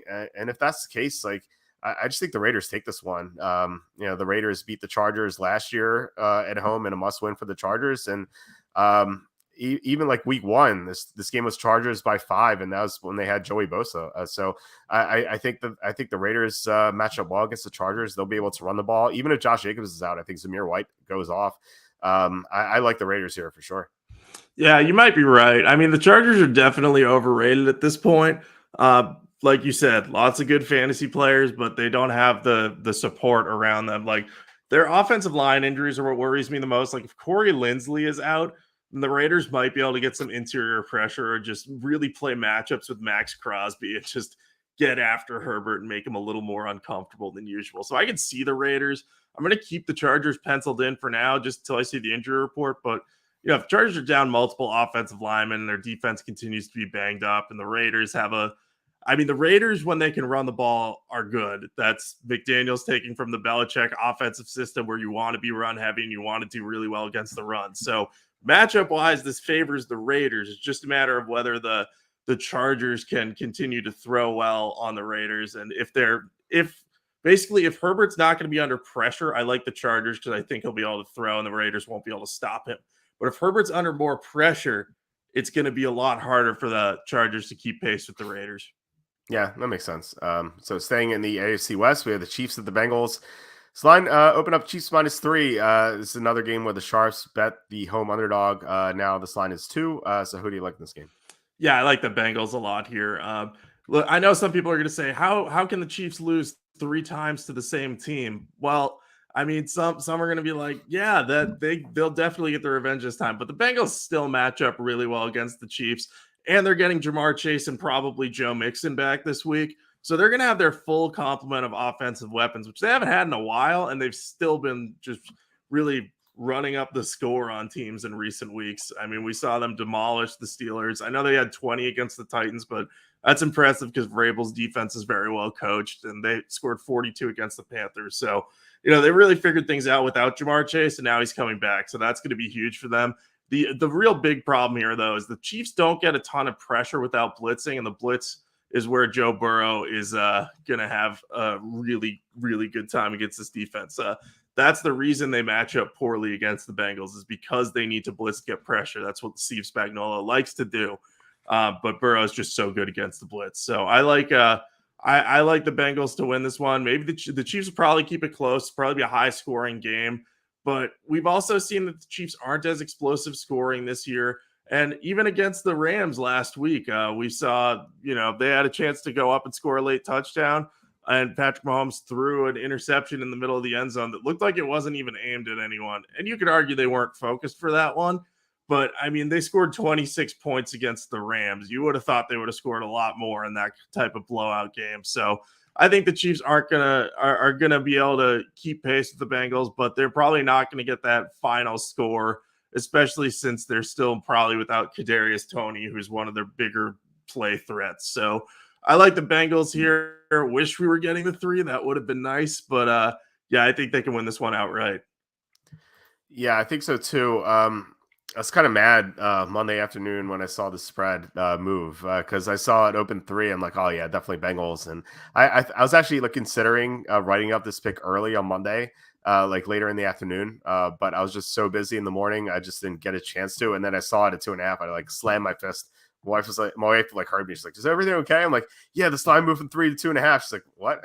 So it's like, yeah, it's pretty rough gambling wise, but yeah, it sucks not getting the 3. Getting the 3 here would be awesome. No brainer pick for the Bengals, but even still, I think they win outright, like you do. Joe Burrow is the least blitzed quarterback in the NFL for a reason. He's so good against the blitz, despite being such a young quarterback. And the Chiefs, they blitz more than anyone except for a couple of teams. And they if they can't get to the quarterback, Joe Burrow is going to torch them. So they have a choice. Do they keep blitzing Joe Burrow? It's not going to work. Or did they not blitz him and not get to him at all? And that's not going to work either. So I really don't see how the Chiefs are going to stop the Bengals. Meanwhile, the Bengals defense is getting healthier. I mentioned earlier, their top 2 defensive tackles were out against Cleveland. They're both back. They're missing 3 out of their top 4 cornerbacks against the Browns. Sorry. They're missing them against the Browns. 2 of them are back. They're definitely healthier than they were in that Monday night loss to Cleveland. And yeah, the results have been showing it recently. They won in Tennessee, with not easy to do. They beat the Steelers by double digits, which I don't think is easier to do either. The Steelers haven't lost otherwise with TJ Watt. So I think you can make the case that the Cincinnati is an elite team. And if so, they should not be home underdogs. I think they should be favored in this game against the Chiefs team that, like I said before, they haven't been that impressive this year. They beat the Raiders. They were down by 17 against the Raiders at home. They almost lost to Malik Willis. They only beat Jacksonville by 10. And it would have been a 7-point game if the Jaguars didn't miss that chip shot field goal. Against the Rams, they kept the Rams hanging around. Chiefs team is just not really impressive to me. So maybe they turn it on in the playoffs, but I just don't see it. I think the Bengals are better with Chase and Mixon back, so I definitely like them a lot. Yeah, I think the Chiefs are due a little wake up call too, because they've had a lot of close calls, but they've won them. I think the Chargers one from a couple weeks ago stands out. Like we thought that was going to be a Chargers cover for sure, but we didn't know if they would win outright. Chargers probably should have won that one outright. But Patrick Mahomes had a nice drive at the end of the game to really seal the win for the Chiefs. But yeah, they've had a few times where they've trailed and made the comeback. The most impressive win was that blowout over the 49ers where they just kind of came in and laid the hammer down. But we haven't seen that again. Maybe it'll happen here, but I just don't think that the matchup really bodes well for them. And it's not like they have any look ahead or anything, but this is the start of 3 consecutive road games for them. So who knows, that could impact them. Yeah, and that Niners game was weird. I mean, the Christian McCaffrey just joined the team, so there was an adjustment factor, and the Niners still had some injuries. I believe that was the week after that Atlanta game, if I'm not mistaken. Yep, it was. It was, and they were missing their entire roster against Atlanta. They're still down some players in that game, so the Niners were not at full strength. So, like, I think that win was a little bit misleading. Yeah, I will say one more thing about the Bengals. Cam Taylor-Britt looked good in my opinion. I think he forced the fumble last week on Derrick Henry with a nice peanut Tillman type punch. So I think that makes a big difference having a talented young cornerback in play. Yeah, it kind of makes up for the Chidobe Awuzie injury. All right, next game, Colts at the Cowboys. This line opened up Cowboys minus 9.5. It went up to 11.5. There's been some sharp money coming in on the Colts ever since. Down to this line's now 10.5. So who do you like in this game? Yeah, so I wrote ugh, I don't like this as my first bullet point. But I have the Colts penciled in. As weird as it sounds, like I'm gonna make the case for the Cowboys and then tell you why I like the Colts. Like everything in this game screams that the Cowboys should probably be the right side. I mean, they have extra time to prepare against an opponent who's coming off a disappointing Monday night loss at home and now is playing on the road. The Colts struggle on offense when they turn the ball over and allow pressure. Dallas gets a ton of pressure. They had the top pressure rate in the NFL entering last week. I don't know if that stood still, but they're at least top 2. Micah Parsons is great, and Trayvon Diggs at times is a real ball hawk, so he could give Matt Ryan trouble. The question is, are the Cowboys going to be completely motivated? But if you look at their schedule, they don't have any look ahead because they play the Texans after this. So you would think like they're not going to overlook the Colts here, but I'm not convinced that they're going to give it their entire A game here and like completely blow the Colts out. And the Colts have been pretty mercurial this year. Like they've been so up and down. There have been times where we're like, oh yeah, this is a good spot for them, and they don't show up at all. And then there have been times where it's like, oh, this is maybe a risk, but we like them against the Chiefs, and then they beat the Chiefs. Granted, the Chiefs helped that happen, but I mean, I don't know. This team has some talent on it, and if it shows up, there could easily be an 11-point cover here or 10.5 at this point. I could see the Colts keeping it within 10. They just have to play well, which is a big mystery. But I think a lot more has to go right for Dallas to cover this type of big spread, especially if they're not going to be entirely focused. They probably think they can beat the Colts in their sleep. That's the thing. And maybe the Jeff Saturday thing has worn off on the Colts. They're like, oh, we still suck and we're not going to play hard. But I don't know. If they get any sort of effort here, I think they can keep it closer. I think Dallas ultimately wins and probably handily. But where we're getting 10 points here, I think I'll back the Colts. I don't know if I'm going to bet this, but I've got 1 unit penciled in because it's the Sunday night game. Yeah, I like the Colts quite a bit. If you take out the week 2 game against the Jaguars, where they're missing half the roster, every single game the Colts have played with Matt Ryan starting at quarterback has been either a win or a loss by single digits. Like they haven't been blown out with Matt Ryan starting at quarterback outside of that Jaguar game. And they played some tough teams. Like they lost to the Titans twice by single digits. They lost to the Eagles by 1. They were up most of that game. It's just the Eagles had a great comeback at the end. They beat the Chiefs, as you said. They beat the Raiders on the road, which wasn't impressive at the time, but the Raiders haven't lost since. I think this team is a lot better than people think. And, I think people are down on them because of what they saw Monday night, but the Steelers are a lot better than people think also. So I think the Colts are good. I wouldn't say good, but like they're not that bad. Like they can run the ball really well with Jonathan Taylor, which is going to give them a good matchup against the Cowboys. Cowboys run defense is really bad. Like I think Taylor is going to have a big game. And then their defense is 4th in adjusted EPA. It's a really good defense, and I think they can limit the Cowboys a little bit. The run defense is great. I think they're going to stuff, Elliott and Pollard. Maybe Pollard breaks a long pass reception, but running wise, I don't think the Cowboys are going to get anything. And the Cowboys really rely on running the ball to spark their offense. So I think that the Colts are going to keep this close, and I think the spread's just way out of control. I saw the advanced line on this game was -9.5. And I thought that, like, even then, I thought this line was not right, because I made this line Cowboys -6.5, just because I'm so high on the Colts defensive running game, and now it's up to 10.5. Like, it moved past 10. Like, I just think there's just so much value with the Colts, and I think you're right. I don't think the Cowboys are going to have their A+ effort in this game. Like, they have nothing to look ahead to. But they're coming off two big wins. They're coming off a win against the Vikings, big statement win, and then on Thanksgiving they beat a divisional rival. Like, are they really going to be focused against a non-conference opponent with a much worse record that just lost on Monday Night Football? Like, I just think the Cowboys are just going to come in and think they could beat this Colts team. But I said before, the Colts have played a lot of tough games. They were up a bit. They were up by for a while against the Eagles, and they almost beat the Eagles. So, why can't they almost beat the Cowboys? I really don't see it. I don't know why this line's so high, and I'm not surprised that the sharps are in the Colts. I love the Colts. Yeah, the more I think about it, the more I like the Colts. Just Matt Ryan's always kept games close during his career. Like, he was always a backdoor cover threat with the Falcons too. Like, they would lose games by like 14, but then he'd come and get that last touchdown to cover that 8-point spread. And you'd be like, if you were on the opposite side, you'd be like, man, that was stupid. Why did I bet against Matt Ryan? So maybe in this situation that happens again. I mean, it's really going to depend on if he can avoid the turnovers. Like, the sacks won't be as bad. The sacks aren't great, obviously, but he just needs to avoid the turnovers because the Colts do have a good defense. I think you're right about that. And the more I think about it, this team is similar to the one that beat the Chiefs. And you don't even need to beat the Chiefs. You don't need to beat the Cowboys in this one.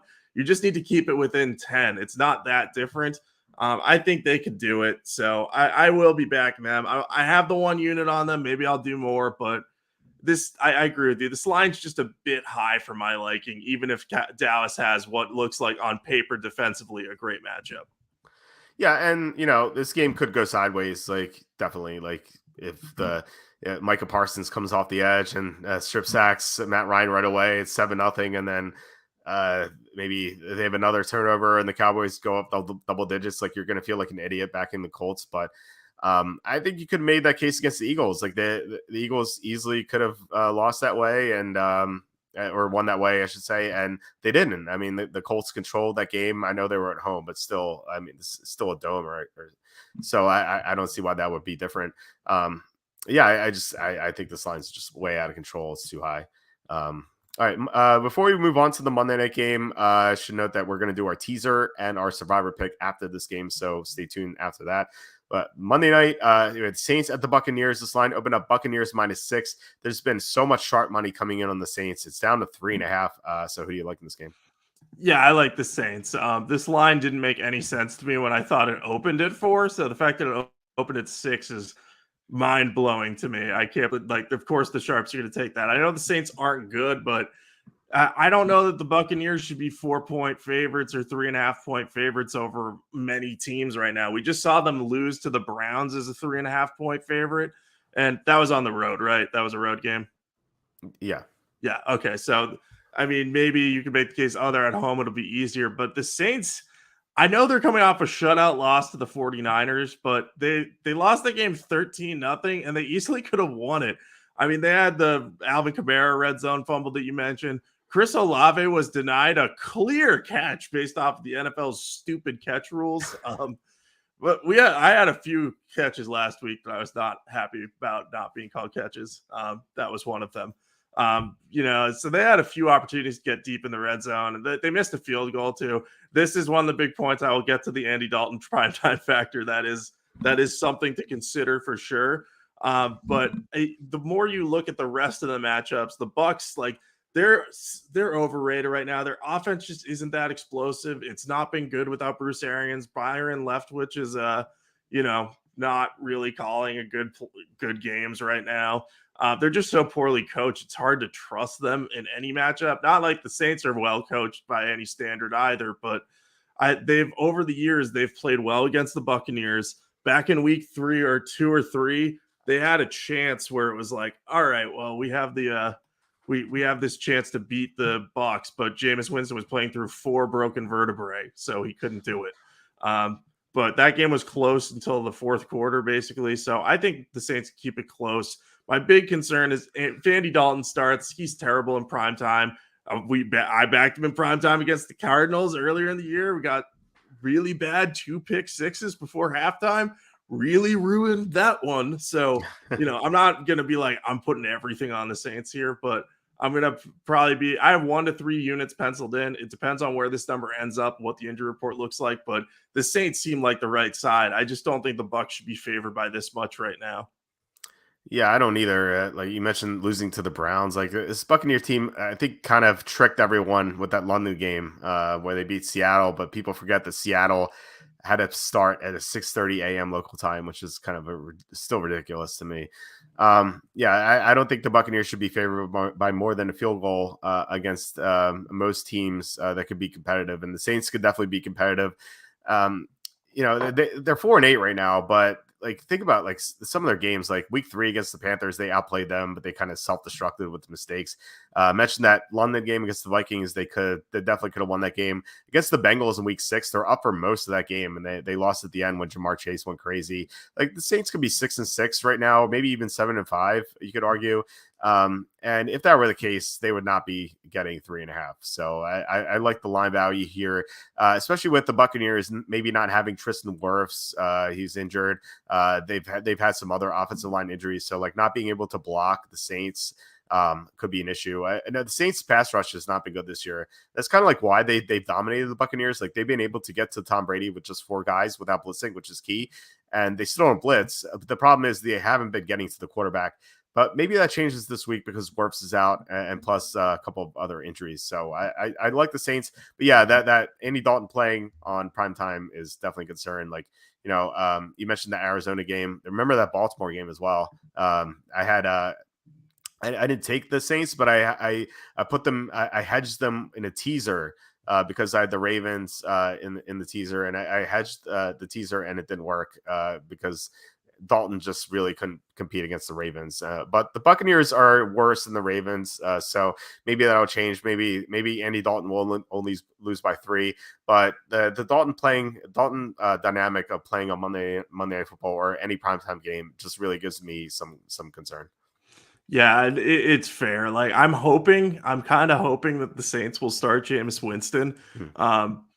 I don't know that they're going to pull the trigger on that because they've had opportunities at every excuse to in recent weeks where Dalton hasn't played as well, but they seem to believe they had the best chance to win with Dalton, which they would know more than I do at this point. But, my head, I'm just like, why not see what you have in Winston at least a little longer and then figure out quarterbacking in the offseason? But we'll see what they end up doing. But on paper, Saints look like the right side. Yeah, definitely agree. And if it's Winston, I'll definitely be more confident in the Saints for sure. All right, let's get to our survivor picks and teaser. Let's do the teaser first. So we mentioned a couple of opportunities here with the Ravens and the Seahawks, but I think this is better. Raiders plus 7.5, Bengals plus 8. Mentioned that the Chargers haven't beaten anyone by more than 3 since they played the Texans. So like, why would they beat the Raiders by 8 or more? I love the Raiders plus 7.5. And then the Bengals plus 8, we seem to think the Bengals are going to win outright. So plus 8 seems like a great bet. So I really like this teaser a lot. Yeah, I'd be shocked if either of these teams lost by more than a touchdown. I think I like the Bengals side list the best. Glad Baker worked it more entertaining, Dad. Thanks for listening. But yeah, I think that the Bengals are the better side this season, in my opinion. But I don't think Justin Herbert and the Chargers are going to beat the Raiders by that much if they win. So I think this is a really good combo. I think this probably hits.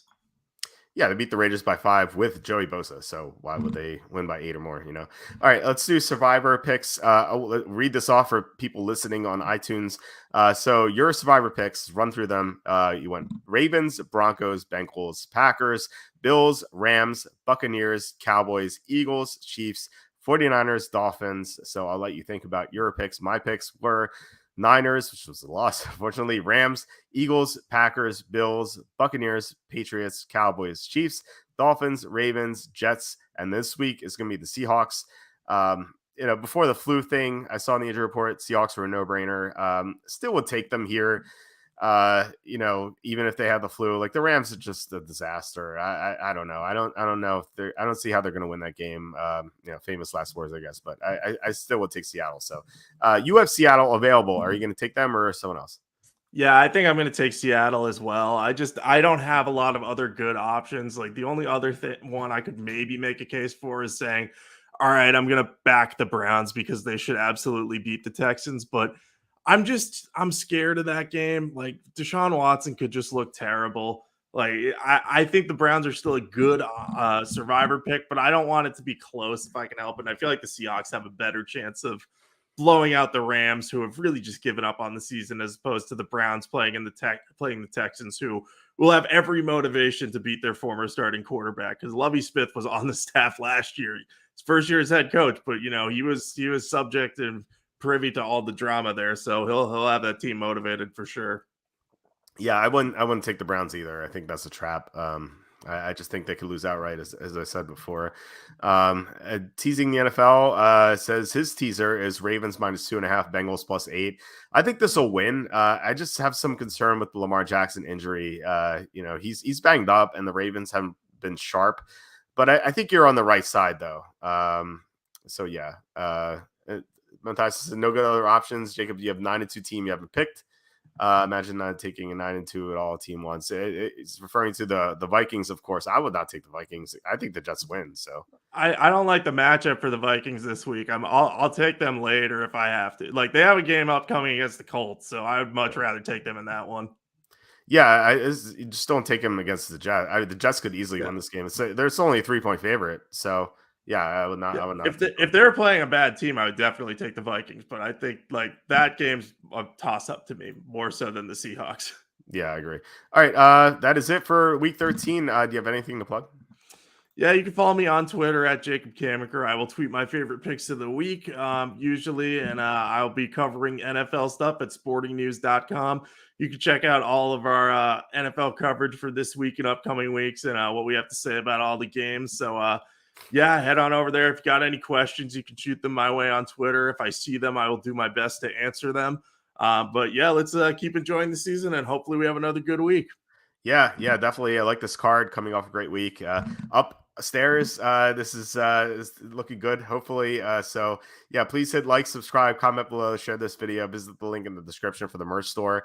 All that would help us out a lot if you really want to support the show. Also, go to walterfootball.com. We have tons of content, not just picks, but NFL draft. Charlie has 2023 and 2024 NFL mock drafts. I don't have to say that I'm going to update my mock draft because I already did during the week. So you can check that out as well. Charlie has other great content. We have fantasy content as usual. We also have a free DFS content, a contest on the site. And, it's like not huge prize money. It's $150 the first, $150 the first. $75 a second, but you're not competing with that many players. It's like 400 players or so. It's not like DraftKings where they host a free contest like $1,000 at first, but you have like 50,000 people to compete with. Only like 400 here, so we might as well do it. So yeah, so check that out. Check out walterfootball.com. But otherwise, I'll talk to you next week. All right, sounds good. Talk to you then. Bye bye. Bye.